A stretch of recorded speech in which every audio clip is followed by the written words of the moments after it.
मध्य भारत में एक वीर रानी ने अपने राज्य की रक्षा के लिए मुगल साम्राज्य की शक्ति के खिलाफ उठ खड़ी हुई।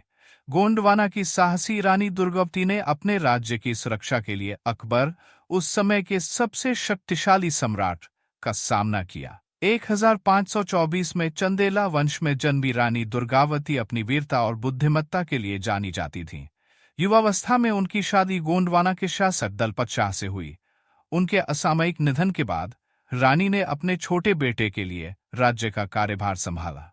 इस बीच अकबर पूरे भारत में अपने साम्राज्य का विस्तार करने की कोशिश में था। 1560 तक उसने समृद्ध गोंडवाना राज्य पर अपनी नजरें जमा ली थीं, जिसका शासन रानी दुर्गावती के हाथों में था। प्राकृतिक संसाधनों से भरपूर गोंडवाना अकबर के लिए एक महत्वपूर्ण लक्ष्य बन गया। संख्या में कम होते हुए भी रानी दुर्गावती ने बहादुरी से मुगलों का सामना करने का फैसला किया।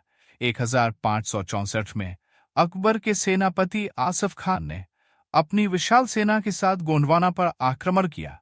रानी दुर्गावती ने पूरी हिम्मत और अद्वितीय साहस के साथ अपनी सेना का नेतृत्व किया। भारी संख्या और ताकत के बावजूद रानी दुर्गावती की सेना को अंततः पराजित किया गया।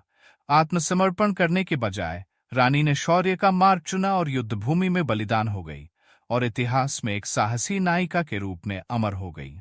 रानी दुर्गावती की विरासत आज भी जीवित है। उन्हें भारत की सबसे वीर रानियों में से एक के रूप में याद किया जाता है।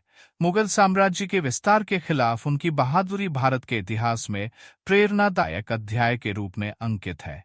रानी दुर्गावती का अकबर के खिलाफ संघर्ष भारतीय रानियों की उस अटूट वीरता का प्रतीक है, जिन्होंने विदेशी आक्रमणों के सामने अदम्य साहस दिखाया। ऐतिहासिक कहानियों के लिए लाइक, शेयर और सब्सक्राइब करें।